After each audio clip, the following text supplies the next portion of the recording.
छात्राओं, लिपि पर चर्चा के अंतर्गत नागरी लिपि के संबंध में चर्चा करते हुए हमने नागरी पर अन्य लिपियों के प्रभाव एवं नागरी नाम क्यों पड़ा इसके संबंध में हमने चर्चा की थी। इस चर्चा को हम और आगे बढ़ाते हैं और रोमन और नागरी लिपि का जो सवाल है इस पर चर्चा करने के साथ साथ नागरी लिपि की वैज्ञानिकता को भी समझने का प्रयास करेंगे, जिसे हम देवनागरी कहते हैं। देवनागरी लिपि या नागरी लिपि वो कहाँ तक वैज्ञानिक है और कैसे हमारी भाषा के लिए वही उपयुक्त है। रोमन लिपि की अपनी क्या उपलब्धियाँ, क्या विशेषताएं हैं और उसकी भी क्या सीमाएं हैं, इन सब को हम जानने समझने का प्रयास करेंगे। साथ ही यह भी जानने की कोशिश करेंगे कि नागरी में कहाँ पर क्या असुविधाएं हैं और उनके सुधार के लिए क्या प्रयास किए गए और किस प्रकार की व्यवस्थाएं की गई हैं। तो इस चर्चा को प्रारंभ करते हुए हम सबसे पहले रोमन लिपि के पक्ष में जो तर्क दिए जाते हैं कि रोमन को ही हिंदी भाषा के लिए भी अपना लिया जाना चाहिए। रोमन जो कि जिसमें हम अंग्रेजी लेखन कार्य करते हैं वो रोमन लिपि है। अंग्रेजी वर्णमाला रोमन लिपि है, जिसमें अंग्रेजी लिखी जाती है वह रोमन लिपि है। और बहुत बार यह चर्चा उठी है कि हिंदी भाषा के लेखन के लिए भी लिपि के रूप में हमें रोमन को ही अपना लेना चाहिए। ये चर्चा बहुत हुई थी, लेकिन हमने देवनागरी को ही स्वीकार किया। इस समय पर जब तकनीक का समय है, कंप्यूटर और मोबाइल क्रांति के युग में जब हम रह रहे हैं, तो हम यह देख रहे हैं कि रोमन के माध्यम से हिंदी लेखन बहुत ज़्यादा प्रचारित हो रहा है, बहुत विकसित भी हो रहा है। और ख़ासतौर से कंप्यूटर में और जो हमारे पास में स्मार्टफोन है जिस पर उंगलियां दिन भर चलती हैं, उसमें बहुधा यह देखने में आता है कि रोमन लिपि में ही हिंदी में सारी बातचीत या हिंदी में लेखन का कार्य उसमें देखने को आता है। लेकिन ऐसा नहीं है कि जो हमारा सूचना तंत्र है या जो तकनीकी साधन है उसमें देवनागरी में लेखन संभव नहीं है। देवनागरी में भी लेखन उसमें संभव है और हो रहा है। यहाँ तक कि जितनी हमारी ध्वनियाँ हैं, जिस प्रकार की हमारी भाषा है, उस भाषा के अनुरूप जो वर्णमाला है और जो ध्वनि लिपि चिन्ह है, वे सब हमारे पास में हमारे मोबाइल पर, कंप्यूटर पर, सब पर टंकन के लिए उपलब्ध हैं और उसमें लेखन कार्य बड़ी सहजता से हो जाता है, हो रहा है। तो ये तो अब टंकन की या जो सूचना प्रौद्योगिकी से जुड़े हुए जो हमारे तकनीकी साधन हैं उसकी भी कोई सीमा नहीं रह गई है। लेकिन पहले हम चर्चा करते हैं रोमन लिपि के पक्ष में जो तर्क दिए जाते हैं उनके संबंध में, फिर रोमन की जो सीमाएं हैं उनके संबंध में, और देवनागरी की जो उपलब्धियां हैं उनके संबंध में हम एक एक करके चर्चा करेंगे। तो रोमन के पक्ष में जो तर्क दिए जाते हैं, तो सबसे पहली जो बात कही जाती है कि भारत की सभी लिपियों के लिए रोमन ही निर्दोष लिपि है। मुद्रण और टंकन में इसमें बड़ी सुविधा है। रोमन में वर्णों की संख्या कुल 26 है और देवनागरी तथा अन्य भारतीय लिपियों के समान संयुक्ताक्षरों का झमेला नहीं है। हमारी नागरी लिपि में संयुक्ताक्षर हैं और संयुक्ताक्षर संयुक्त रूप से लिखे जाते हैं। आधा आधा ही लिखा जाता है, पूरा अक्षर पूरा ही लिखा जाता है। यह हमारी अक्षर प्रधान लिपि है और रोमन वर्ण प्रधान लिपि है। तो हमारे यहाँ संयुक्ताक्षरों की भी व्यवस्था है ऐसे में, लेकिन रोमन है उसमें संयुक्ताक्षरों का कोई इस प्रकार का झमेला नहीं है। उसमें वर्ण अलग अलग ही लिखे जाते हैं, प्रत्येक वर्ण पूरा ही लिखा जाता है, आधे वर्ण की उसमें कहीं व्यवस्था नहीं है, रोमन में नहीं है। स्वरों और व्यंजनों को लिखने की भी प्रणाली एक समान है। हमारे यहाँ स्वर दो तरह से लिखे जाते हैं, आपको ध्यान होगा, जैसे आ, और शब्द में आ मात्रा के रूप में आता है, ई और फिर मात्रा के रूप में आ जाता है, या बड़ी ई की मात्रा ऊ सबकी है, 2 प्रकार की व्यवस्था है। और इसके अतिरिक्त बहुत से वर्ण में लिपि चिन्हों के बारे में पहले भी आपको बता चुकी हूँ, बहुत से लिपि चिन्ह हैं, वो भी 2 तरह से लिखे जाते हैं। र अपने आप में एक भाषा में अलग अलग रूप में आता है और अलग अलग तरह से लिपि चिन्ह हम उसके देखते हैं। इसकी चर्चा भी आगे हम करेंगे। तो स्वर और व्यंजनों को लिखने की प्रणाली भी एक है, और भारतीय लिपियों के समान स्वरों के लिए पृथक पृथक जोड़ने की आवश्यकता नहीं पड़ती। इसमें वर्ण स्वतंत्र रूप से सभी वर्ण लिखे जाते हैं, और आधा वर्ण की इसमें कोई व्यवस्था नहीं है, और मात्रा लगाने की भी इस प्रकार से कोई व्यवस्था नहीं है। तो ये एक प्रकार से सरल हो जाती है, या लेखन में इसमें सहूलियत है, इस रूप में इसकी एक उपलब्धि मानी गई है। तो हमारे यहाँ छोटी ई, बड़ी ई, छोटा ऊ, बड़ा ऊ, ये सब चिन्ह, लिपि चिन्ह हमारे पास में हैं, लेकिन रोमन में इस प्रकार की व्यवस्था नहीं है, और वहाँ पर अलग अलग तरह के चिन्ह और अलग अलग तरह से लेखन का तरीका, हम तो ऊपर भी लिखते हैं, नीचे भी लिखते हैं, ये एक साथ इसी क्रम में चलता है। देवनागरी हमारे ऊपर भी आएगा, नीचे भी आएगा, सब तरह से लिखा जाएगा। कोई मात्रा हम नीचे लगाते हैं, कोई हम ऊपर लगाते हैं। आधा र ऊपर भी चढ़ाते हैं, ऊपर चढ़ता है। र पूरा है, किसी के साथ संयुक्त रूप से आता है तो वो वर्ण के नीचे आता है। तो बहुत से तरीके हैं लिखने के, उन्हें समझना होता है। तो इसलिए वो कहते हैं कि ये जो लिपि है रोमन, वो अधिक उपयुक्त है, क्योंकि उसमें मुद्रण और टंकन में भी अधिक व्यय नहीं होता, अधिक असुविधा नहीं होती, क्योंकि वो दाएं से बाएं एक उसके अक्षर उसके साथ ही लिखे जाते हैं, एक सीधी रेखा में लिखे जाते हैं। इसके अतिरिक्त वो कहते हैं कि जितना विज्ञान है वो रोमन के माध्यम से प्राप्त होता है, क्योंकि अंग्रेजी भाषा में है, तो इसलिए अन्य लिपि में नहीं है, इसलिए भी रोमन अधिक उपयुक्त है भारतीय भाषाओं के लेखन के लिए भी। रोमन वर्णों के परस्पर मिल जाने से लिखते समय बिना हाथ उठाए लिखा जा सकता है। एक और तर्क देते हैं, देवनागरी में लिखने के लिए हाथ उठाना पड़ता है बार बार, रोमन में हाथ उठाने की आवश्यकता नहीं पड़ती है। इसी प्रकार से और तर्क दिया जाता है कि जैसे पश्चिमी वेशभूषा और रहन सहन को अपनाया गया, वैसे ही उनकी लिपि को भी अपना लेना चाहिए।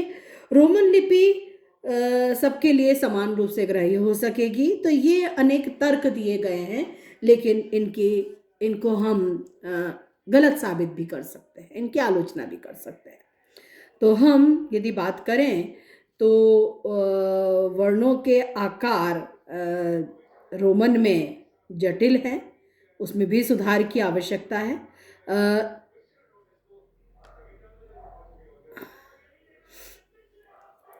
संयुक्ताक्षरों को लिखने की पद्धति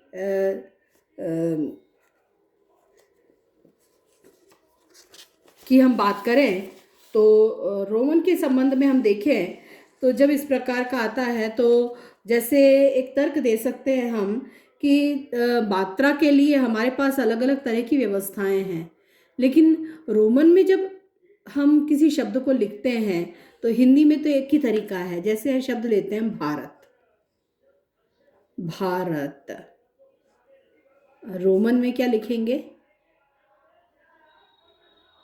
BHARATA।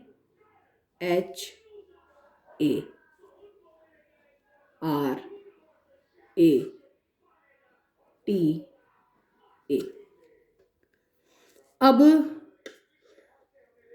हिंदी में हम जैसा बोल रहे हैं वैसा लिख रहे हैं, देवनागरी में हम जैसा बोल रहे हैं वैसा लिख रहे हैं, और इसका उच्चारण भारत के अतिरिक्त कुछ नहीं हो सकता।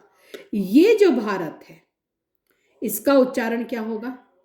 इसका भराता भी हो सकता है, भारत भी हो सकता है, भरत भी हो सकता है, भरता भी हो सकता है, भारता भी हो सकता है, भाराता भी हो सकता है। ये कठिनाई आती है। तो इसलिए हम सोचे कि हिंदी के लिए देवनागरी ही उपयुक्त है, और रोमन में ये कठिनाई आ सकती है। इसके अतिरिक्त जो ये कहा गया कि हाथ नहीं उठाना पड़ता रोमन लिखते समय पर, तो ऐसा नहीं है। जैसे मान लीजिए हम एक शब्द लेते हैं,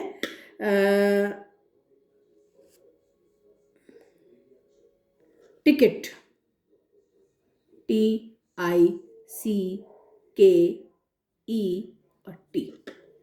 अब इसमें टी पर माथा बांधने के लिए, इस टी पर माथा बांधने के लिए और आई पर बिंदी लगाने के लिए हाथ उठाना पड़ा। तो हिंदी में क्या लिखते हैं हम?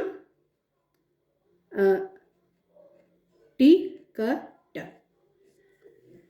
तो हिंदी में तो एक बार हाथ उठाने से ही काम चल गया हमारा, माथा बांधने के लिए केवल। शिरोरेखा वाली लिपि है, यह देवनागरी है, उसमें शिरोरेखा लगाई जाती है। तो इसलिए जो ये कहा गया कि बार बार हाथ उठाना पड़ता है जो देवनागरी लिखने के लिए, जबकि इसमें हम मिलाकर लिखते हैं तो इस तरह हाथ उठाने की आवश्यकता नहीं होती है। लेकिन इसमें हमने एक ही शब्द में देखा 3 बार हमने हाथ उठाया है। हिंदी में या देवनागरी लिखने में हमें हाथ उठाने की इस प्रकार से आवश्यकता अनुभव नहीं हुई। तो ऐसे में हम कहें और ज्ञान की बात करें कि केवल देवनागरी में, ज्ञान भाषा के अंदर है, अंग्रेजी में है। लिपि के माध्यम से हम उस भाषा को नहीं सीख सकते। भाषा के माध्यम से लिपि को सीख सकते हैं, लिपि को जान सकते हैं, लेकिन केवल उसमें ज्ञान है इसलिए उसी लिपि को हमें अपना लेना चाहिए, यह तर्क सही नहीं लगता। और इसके अतिरिक्त हमारी जो भाषाएं हैं उनके लिए हमारी अपनी लिपि ही उपयुक्त है, न कि रोमन लिपि।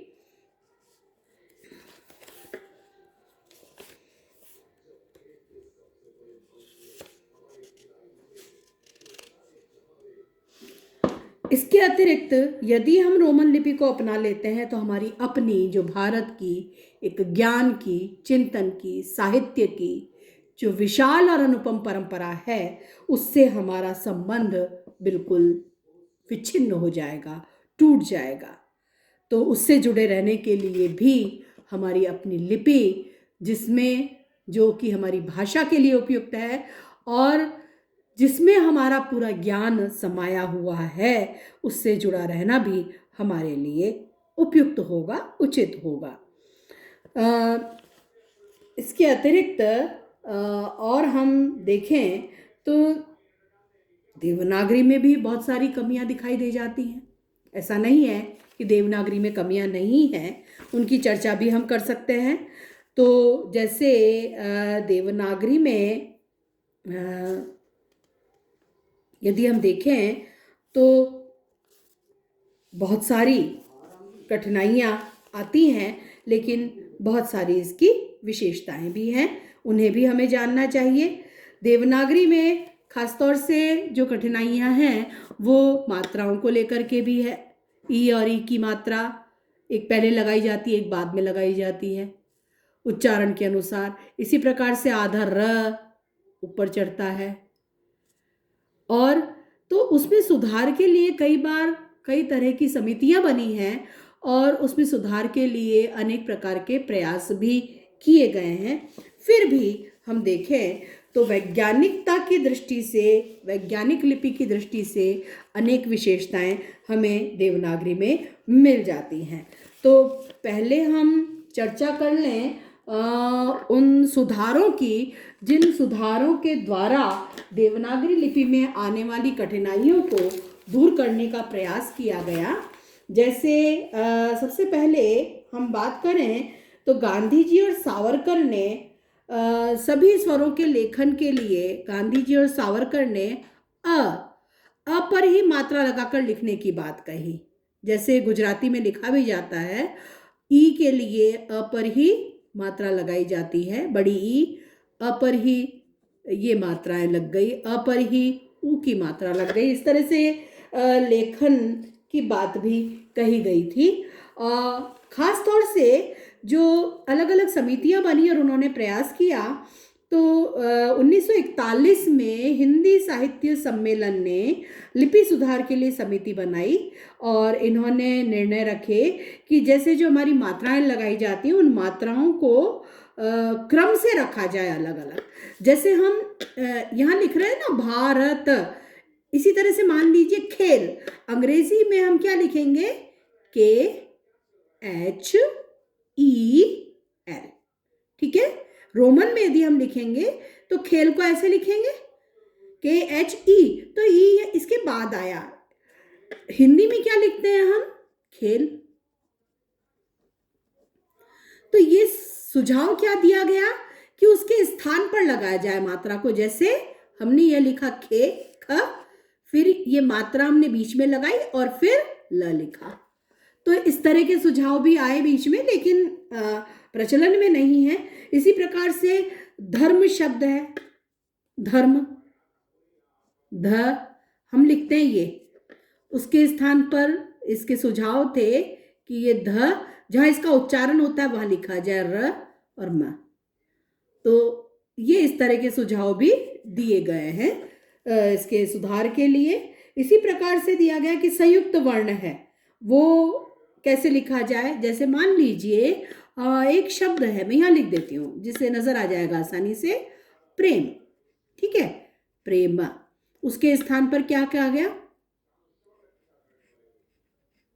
इस प्रकार से लिखा जाए। तो ये समय समय पर इसमें सुधार के प्रयास के लिए तरह तरह के सुझाव आते रहे हैं।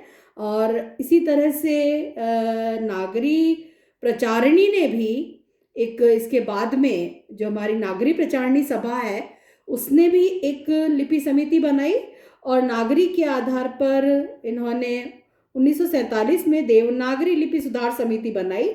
आचार्य नरेंद्र देव इसके अध्यक्ष थे और इन्होंने भी सुझाव दिए कि संयुक्त वर्णों को स्वतंत्र वर्ण जो हैं, स्वतंत्र संयुक्त वर्ण कौन कौन से हैं, क्ष,